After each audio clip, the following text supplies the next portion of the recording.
அனைத்து பக்த கோடிகளுக்கும் தைப்பூச திருநாள் என்று என்னோட வாழ்த்துக்களையும் முருகனோட அருள் பெற எல்லாருக்கும் முருகனோட ஆசீர்வாதம் கிடைக்க என்னோட பிரார்த்தனைகளும். இந்த பூந்தமல்லியில் இருக்கக்கூடிய நம்ம நவபாஷண முருகன் கோயில் கடந்த 11 ஆண்டு காலமாக சீரும் சிறப்புமாக நடைபெற்று கொண்டிருக்கிறது. அது எல்லாத்துக்கும் பாராட்டுக்குரியவர் திரு ரமேஷ் அவர்கள். அவரோட விடாமுயற்சியிலையும் பல சிரமங்களுக்கு நடுவிலே அவர் இந்த கோயிலை பிரமாதமாக நடத்தி கொண்டிருக்கிறார்கள். போகரால பழனியில் நவபாஷணம் முருகன் சிலை செய்யப்பட்டது. அதுக்கப்புறம் தமிழ்நாட்டில் நவபாஷண முருகன் சிலை என்று சொன்னால் நம்ம பூந்தமல்லியில் இருக்கக்கூடிய இந்த நமது முருகன் கோயிலில் தான் நவபாஷணம் சிலை இருக்கிறது. நான் கடந்த 11 ஆண்டு காலமாக இந்த கோயில் கட்டும் காலத்திலேருந்து சரி, கோயில் கும்பாபிஷேகம் காலத்திலேருந்து சரி தொடர்ந்து இங்கே வந்து கொண்டிருக்கிறேன். நல்ல முயற்சிகள் எடுத்து பக்தி பூர்வமாக இந்த கோயில் பெரும் வளர்ச்சியை கண்டிருக்கிறது.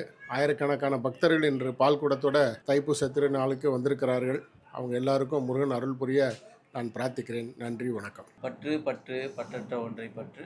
குரு ஸ்ரீ நவபாஷான வடபழனி சித்தர் பீடம், வடக்கு மலையம்பாக்கம், சென்னை 123. ஸ்ரீ நவபாஷான ராஜமுருகனுக்கு 1008 பால்குடத்துடன் காவடி அழகு குத்துதல் நிகழ்ச்சியுடன் மிக விமர்சையாக நடைபெற்றது. பக்தர்கள் அனைவரும் கலந்து கொண்டனர். தைப்பூசம் என்றால் முருகனுக்கு மிக உயர்ந்த ஃபெஸ்டிவலில் இது உலகம் முழுக்க இது கொண்டாடப்படுது தைப்பூசம். அதனால் இங்கேயும் நவபாஷண முருகனுக்கு எண்ணற்ற பக்தர்கள் வந்து தரிசனம் செஞ்சாங்க. எல்லாமே எங்கள் குருவோட ஆசீர்வாதம். இன்னைக்கு வந்து தைப்பூசம் உலகம் மொத்தமே இருக்கிற முருகர் ஆலயத்தில் விசேஷமாக பூஜை நடக்கும்.